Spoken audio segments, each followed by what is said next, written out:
Greetings, everybody. This is Courtney Starhart, and I'm here doing my second episode of what we're calling Kernels. And these are little kernels of wisdom, little kernels of knowledge that I'm sharing.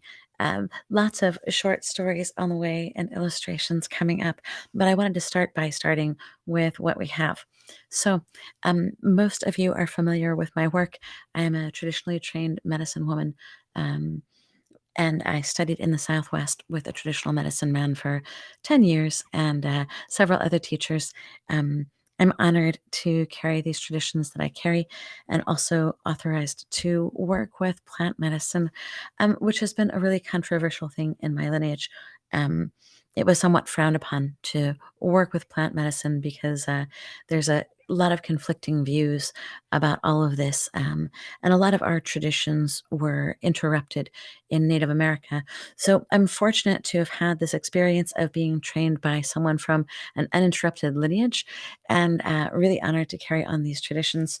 So I'm doing these kernels of wisdom because my teachers over the years shared a great deal of knowledge, and I really want to share with you as well. We prepare people for ayahuasca ceremony, for a sacred plant medicine retreat, independently of whether or not you're working with plant medicine. I think these teachings are really marvelous and that they're helpful in everyone's day to day lives. So, today we're going to be talking about what I call unconflicted behavior. Um, I did a lot of research when I first started on this journey. I was actually very sick with E. coli poisoning, and I was in an ongoing state of ayahuasca like consciousness. I think ayahuasca is a lot like a near death experience in the sense that it takes us into the spirit world. It allows us to see through the veil. It allows us to see things that are not always evident to people. But when you're dying or when you have a near death experience, you go into that state of consciousness a lot. So, um, I had to learn all about these states of consciousness, and I made it my goal to actually go out and interview some of the most amazing people that you can imagine, like Miguel Ruiz, before he passed, Joseph Chilton Pierce, Masaru Emoto.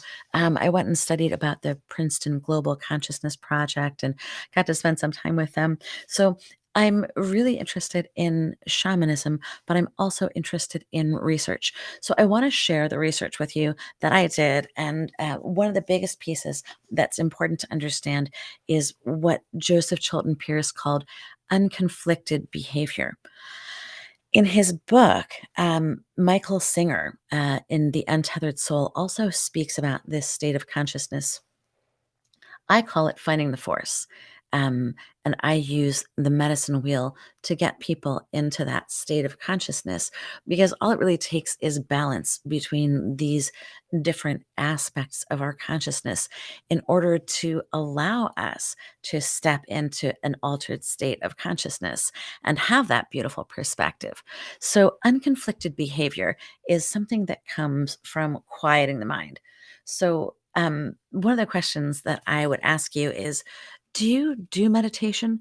And if you do meditation, are you aware of what the purpose is? Because a lot of people are like, oh, yeah, I know I'm supposed to be doing meditation. I'm supposed to be doing yoga. I'm supposed to, but why?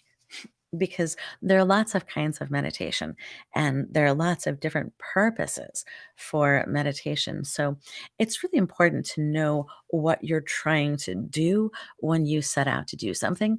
So, the purpose of meditation in this case, when we're preparing for a sacred medicine ceremony, or if we're trying to get deeper into our consciousness, we're trying to do shamanic healing, we want to train our mind to be still. So, the whole purpose of meditation and yoga is to get ourselves more and more often into the habit of being in this altered state of quietness. So, I talk about this breath work a lot, right? And this breath work is important because our limbic brain is in control of our autonomic functions. Unless we take control of it, it's controlling our breath. So the back door to making sure that you're really conscious is the breath. So let's just try 3 breaths together just for the sake of us all being on the same page. Are you ready? So we're going to do this pranic breathing through the nose. So we're going to inhale light, And exhale junk. Inhale light. And exhale junk. And slower inhale.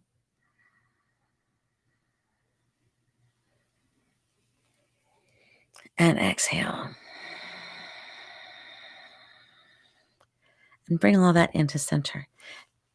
Whatever part of your body you're touching, you're more aware of. So if you want to be more aware of your heart, you can touch your chest and start to feel that warmth of your hands touching that part of your body.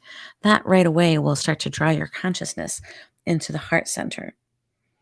So we want our minds to be still like water. When our minds are still like water, then our brain waves are doing a different thing and we're in a different state of consciousness. It's really important to be able to do that because when we're in this state of roof brain chatter, or like in the Toltec tradition, Ruiz calls it mitote, which I think kind of translates as smack talk. So when you have all this garbage running around in your mind, it means that you're not in your full capacity. You can't possibly be having smack talk and shit talk in your head and these constant mental masturbations and distractions and be in the flow. The two things can't happen at once. But the cool thing is that once you have that quiet of mind, you are going to be in the state of flow. So when you're in the state of flow, then you're empty, you're quiet, your neurology is doing something different. The electromagnetic fields that are generated by your thoughts and feelings have to come into a state of quietness and stillness. If you think about water, and I wanted to actually bring water, but I got thirsty and I drank it. But imagine if we had water in here, the surface of that water, when it's still, then it's doing a certain thing, right? When there's a stillness, you can see down into the water, but it is still also reflective. So the mind, right, the emotions, we connect that allegorically in shamanism with water. So, this mind, the spirit world, the electromagnetic world, right? This world, when there are waves, when there's a disruption in the waves, you can't see into it anymore. So, if you think about the surface of water and you compare your mind to that, then you want the surface of the water to be still so that you can get into the depths. What this is doing for our neurology when we have this quiet of mind is it's allowing everything to quiet down and to reset. For example, there are a lot of exercises that involve the vagus nerve, right? Where we inhale and we try to kind of pull up. And this pushing down on the diaphragm is actually resetting things. And this is such a magical thing to have this reset because we get gridlocked into this state of disharmony, right? It's a difficult, let's say it's the Achilles heel of the human being. It's wonderful being human, but the Achilles heel for being human is the trap of getting stuck in fight flight. And nowadays, right now, people are deeply stuck in that. So it's important for us to do these check ins. I do this breath work, 10 of these at least 3 times a day. I walk several miles. I do meditation, and I do the type of meditation where you just let go of everything. So it's really important to learn something like transcendental meditation. And that breath work really helps you to get into it. The breath is the back door to still consciousness. So, we're going into talking about ayahuasca and other plant medicine at this point because I want to share with you about our retreats. I've been to a lot of shamanic retreats myself and a lot of gatherings and spiritual communities, and I've observed a lot of amazing things as I was out there, but I've also observed a lot of the pitfalls that people tend to fall into. So we have the ability after all of these years of work to look and go, okay, this is what people really need. People need this training. People need to understand that it's something to take seriously. The plant medicine that we work with is something that only medicine people used to take. It wasn't just everybody who would chug on ayahuasca or munch on peyote. It was the spiritual leaders. And those spiritual leaders typically already had a lot of training and experience. They would have initiatory rites where the masters and the elders would pass on a certain energy, like Shaktipat, right? It's an initiation and it shifts your energy. Also, training and being in the presence of the masters, you pick up their energy quirks, you pick up their energy dynamics. So, it's really important that people have, I would say, a lineage and certain teachings. So, our retreats are special because we provide you with a lot of information that other people might not know how to provide you with because they didn't have that kind of shamanic lineage. I know it sounds like I'm hitting myself on the chest or patting myself on the back, but I am an expert in this subject matter. And even before I studied to become a medicine person for 15 years, I had degrees in culture and also a native and global kind of shamanic background. So, herbalism, sustainability, seed sovereignty, knowledge about the physiology, years of training with yoga and breath work, and all of this really contributes to kind of a balanced way of putting things together. I also am an artist, so I have this flair for wanting to put things together in a beautiful way. I want you to be successful, and our team is really amazing. Over the years, we've developed this amazing crew of people. This support network is a really important thing when you're going into a serious thing like doing your personal development. You know, people seem to take all of these other things so seriously. They take things like the car they drive, or the neighborhood they live in, or their appearance, right? They take that all so seriously. And it's like, oh, why don't we take our personal development that seriously?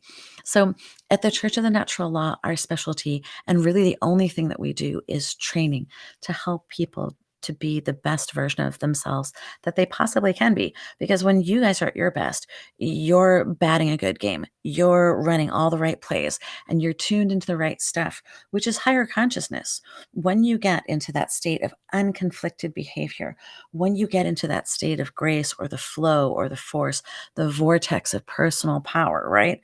When you shift gears into that layer of consciousness, it's a self protecting power. It's a self protecting secret because you can't get into that state of consciousness unless or until you actually have the ability to connect with spirit. So it's a wonderful thing. We're teaching you how to get in touch with spirit and how to step into your personal power because we know that when you do that, look at this beautiful light. You're going to be channeling light like that. And right now, unconflicted behavior and being in the flow is so important because these energies are coming in. You see, you see the beautiful kind of groovy sunlight that you've got there. I know I can't help it. Every once in a while, it comes out that I'm a psychedelic shaman. Sorry. And I'm an artist too. It covers a lot of territory, right? But so this beautiful light is coming in from all these qualities of sunlight. There are coronal mass ejections happening constantly. And this light is raining down.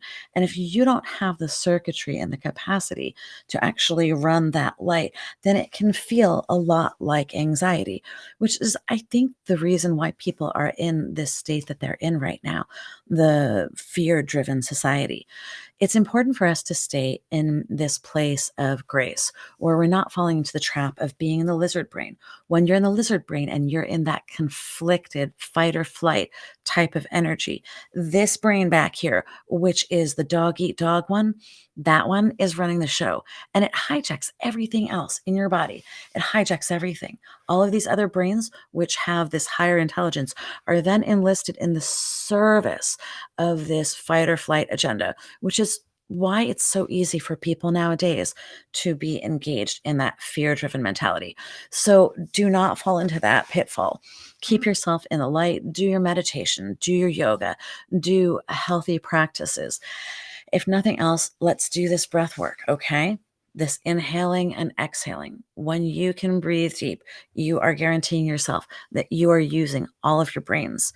By doing yoga, you're also doing integration, where you're integrating this light into your body and you're releasing trauma from your body. So, at our retreats and before and after, we do a lot of yoga, we do a lot of breath work, we do a lot of training. I have a VIP package that I think is wonderful for the modern person because you may not have time to go down down to Costa Rica. You may not have time to go down to the Amazon. You may not want to. You don't know what you're getting into in some cases. I mean, I can certainly point you towards the people that I know are legitimate, but it's not necessarily always easy to figure that out. So, um, we like to take pride in the fact that people are safe at our ceremonies, that people are trained, that people have a lot of access to different tools that are important, especially for the modern urban journeyer, because you are not a Paleolithic being. You are a person who lives in a modern world, and without being part of the tribal customs that I was educated in and part of for so long, you're not going to necessarily understand what's going on. So it's good to have a bridge person. It's good to have a lot of education. It's good to have a lot of tools for your success. And you should be taking your spiritual development and your personal development just as seriously as you would take anything else. The most important relationship that you're ever going to have in this whole life is your relationship with spirit, your relationship with the divine, your relationship with your higher power. Okay. If you've ever read these Castaneda novels, he calls it distilling your personal power. And there's this thing as medicine people that we have to understand how to do, which is to distill our personal power, recharge ourselves. And the way you ironically recharge yourself is by emptying yourself. So allowing something higher than just you and your ego to come in and connecting with divinity and grace. Um, it's a very wonderful, wide, vast, amazing universe out there. And I want to share it with you. So we've developed these magical tools and these magical retreats so that you can have that blissful experience and be the best version of you possible. So stepping into unconflicted behavior, clearing your mind. Um, this is the way, with or without plant medicine. And if you don't have a teacher and you don't have these teachings, then I hope you'll follow along as we develop more and more curriculum and free stuff and paid stuff and retreats. I'm so excited to share this. So bye for now, everyone. I hope you're having a wonderful weekend, and I will